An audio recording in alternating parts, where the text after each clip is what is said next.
tassa bhagavato arahato samma sambuddhassa.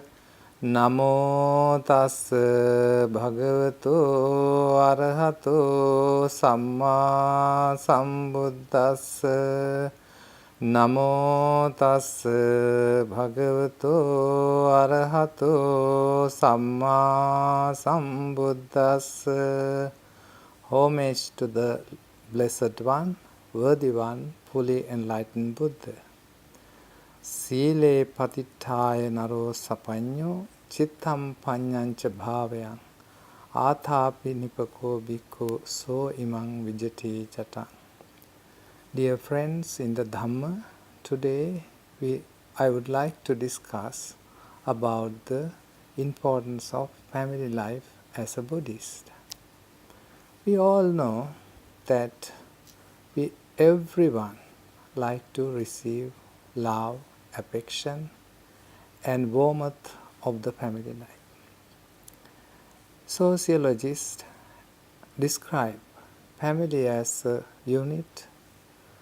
It can be either extended family or nuclear family. But what binds the family? Actually, it is the love that binds the family. Buddha has, even though he teaches us to reach the super-mundane level, still there are so many teachings in the Buddha's discourses regarding our lay life, for the success of our lay life, for the benefit of our lay life. Buddha one time visited 3 of his students, including Venerable Anuruddha Thero and 2 other monks who were living in a forest. And at that time, when Buddha went there, Buddha asked, do they live in harmony, in accordance with the rules and precepts, and also do they have good comradeship, good friendship, loving, brotherly loving relationships? Then the Anuruddha Thero explained, they live in harmony, without debating, without criticizing, without any distractions regarding each other. And also they use few Pali terms such as sammodamana, avivadamana, kirodaki bhuta, like the milk and water. You know, sammodamana means you live in a pleasant mind with each other. Avivadamana means you don't debate, you don't argue, you don't criticize each other. And most important term used in this conversation is the discussion of love, like the milk and water. You know, milk and water can be blended together so nicely that it cannot be separated. So similarly, they said, even though 3 of us are in this spiritual path, meditating and trying to achieve the spiritual growth and spiritual enlightenment, but still, even though we are in 3 bodies, in our minds we are in one. So if you take in our society, we have differences in our character, in our way of looking at things, the way we appreciate things, things we like, things we don't like. But still, there is a possibility to have a greater and wider love towards each family member.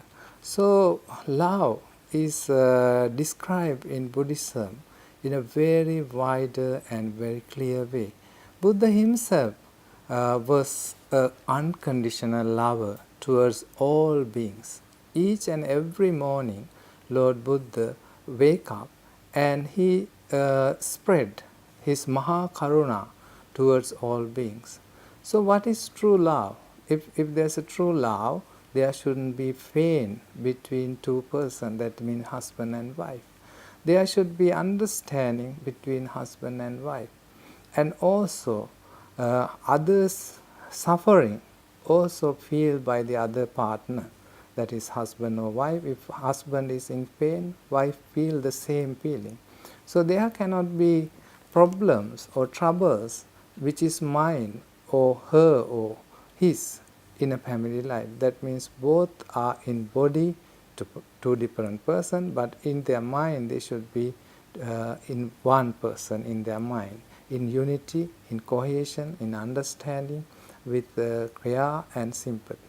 Another important aspect of love is the intimacy. How you share things, how you share secret, how you share food, how you share your feelings. This is very important aspect of the family life. So another important aspect of love is the compassion. When other person in pain, when other person in great grief or suffering, this person also feel it. And third quality of a person who have a Buddhist way of understanding of love is those who include everybody, including shortcomings. Whether you have shortcomings or whether you have perfections, it doesn't matter. What matters is you accept everything without conditions, without any restrictions. You accept the person as they are. And you are not going to dominate, you are not going to control the person you are in love with you. So it is very important that in Sughdhabi Sutta, Buddha has explained the duties and responsibilities of husband and wife towards each other. How do we recognize these duties and responsibilities towards husband and wife? Buddha explained very in a psychological way, understanding the women's psychology. Buddha says the women need more appreciation. So the duty towards the good husband, towards her wife, is to sammananai, to be respectful, to be appreciate her qualities, to have some understanding of her character and give due respect. Anavamananaya, not to disrespectful to the wife. That is, sometimes you may have problems in your family, you may have disagreements. Whatever you have, you are not going to criticize your wife in front of the other people, in front of the relatives, in front of the society. So you have to be not too disrespectful. And Buddha also explain that anaticharya, that it is very integral, very important part of family life is the confidence, the trust, the loyalty you have towards your wife. It is so important. Whole marriage life can be depend on this. If one partner betray the other, if the one partner is not loyal to other, the whole trust will be broken. Whole foundation of the family can be destroyed because of the disloyalty or the mistrust or the not having any understanding whatsoever. So it is very important to respectful and understand, and also to protect the dignity of the wife, and also to continue with this sort of loyalty until the death. In Buddhist literature, there is a marvelous and very good family life was led by two couples called Nakula Mata and Nakula Pita. They were really nice husband and wife. They got married at the age of 16. And when Buddha visited this family, and at the age of 80, they were very old and feeble. And Nakula Pita described Buddha how they had their family life for a long, long time without any debate, without any quarrel, without any fighting. So they were very happy family. And Buddha, he said, Nakula Pita said to the Buddha, ever since I got married, Nakula Mata, I never ever think about another woman even in dream, not in reality. So not by words, not by actions. So was the Nakula Mata. She was also very loyal, and she also said the same. And not only that, they said, if we would like to be husband and wife, not only this life, if we going to reborn, we would like to be husband and wife in the samsara again and again. Such was the rapport, such was the understanding, such was the trust they had in each other. So Buddha says, suppose if you want to reborn and be the husband and wife in the next life, it is possible according to the Buddha's teachings. And if you develop the sama saddha, sama sila, sama prajna, these qualities, if you develop, sama saddha means you have equal faith each other, and also equal faith in the triple gem, and also sama sila, you have the same virtues, same qualities between you and her, and also sama prajna, you develop the same kind of wisdom together, understanding together, and sama tyaga, you are also sacrificed. In family life, it's very important factor is commitment and the sacrifice. One is must ready to sacrifice one comfort zones, one's comforts for the benefit of the other. That makes everyone happy. How loyal, how dedicated, how committed to the family values, and it is very also important to have some values in the family traditions. Nowadays, families are very busy. Husband come to the home one time, wife come to the home another time, children come to the home another time. They are in their rooms and they don't have quality time in the family. They are so busy.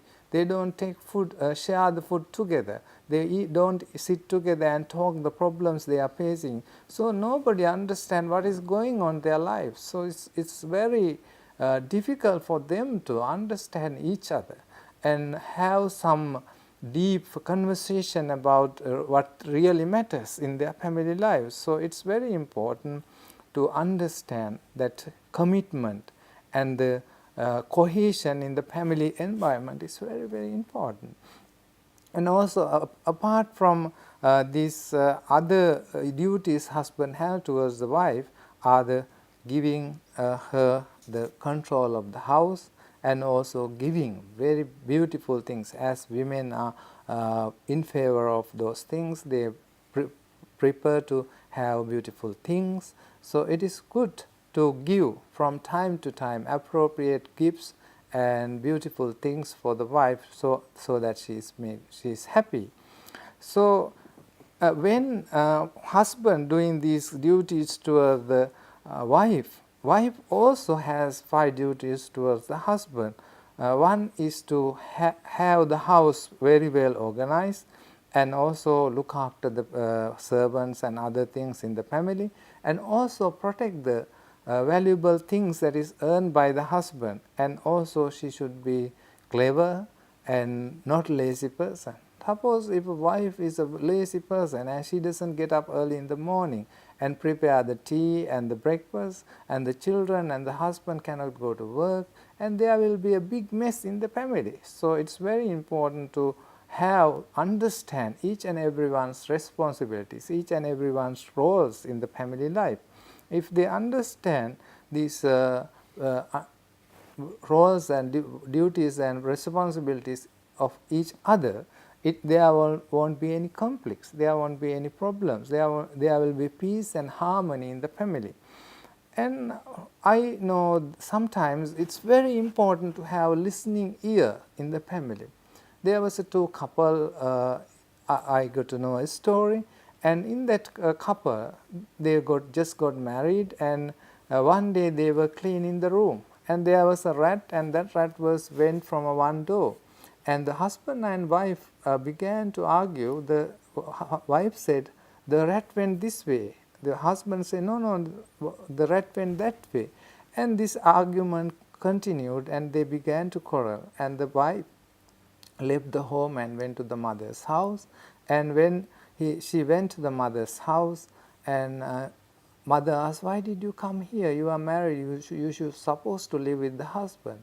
Then the wife says, my husband is so strict and stubborn, he never listens to me, he say what he say, and he cannot change his opinion. I don't want to live with him. And but somehow mother made feel relaxed, and mother made her feel comfortable. After few days asked the daughter to go back. And when this daughter went to the house, the husband was reading the newspaper, and husband did not talk, and wife thought, I come all the way to house and she should have started the conversation.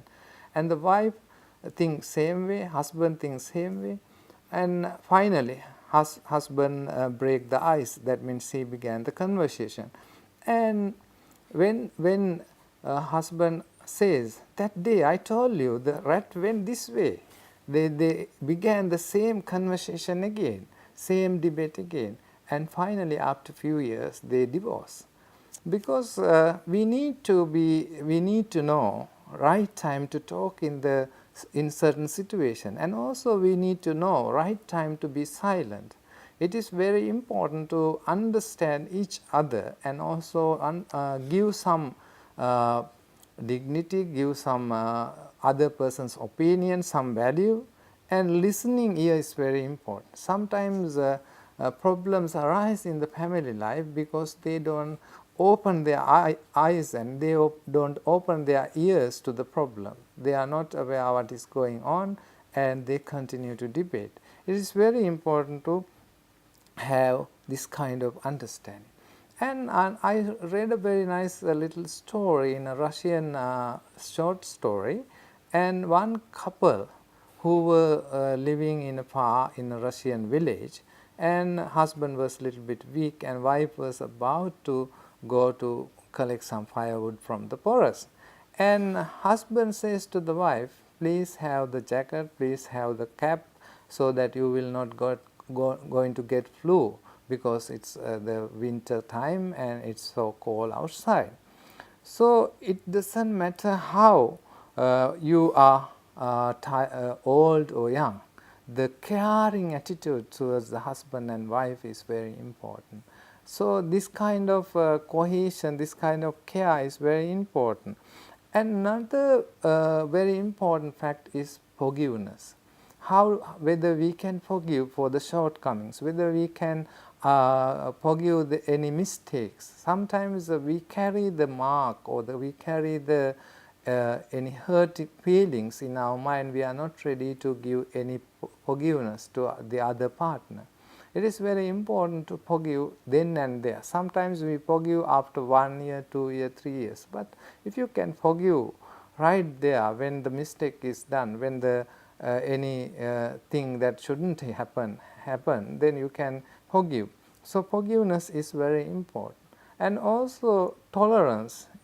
Former president of India, when he was a nuclear scientist, and one day he came after hard day's work, and his wife was also making a lot of works in the house, but accidentally when she was making the chapati, some of chapatis burned too much. But when the children ate all the good chapatis, and the only left chapati was the burnt one for the Abdul Kalam, he said, I would like to eat burnt chapatis, because that why he said like that, just to make her wife happy, so that wife don't need to prepare the chapati again after hard day's work. So everybody was happy. But if the scientist tried to quarrel with the wife, I can't eat after hard day's work this burnt chapati, I want fresh and new chapati, the situation would have been very sour. So it's very important to give some space, some kind of understanding that you ready to accept the shortcomings and act wisely. Certain situations we are not ready to make these sacrifices.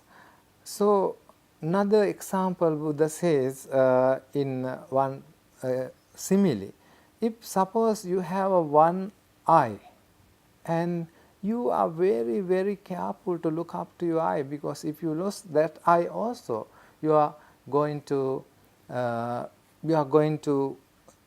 lose your sight. Similarly, Buddha says you must look after your compassion, your love, your affection towards the partner, like the one-eyed man.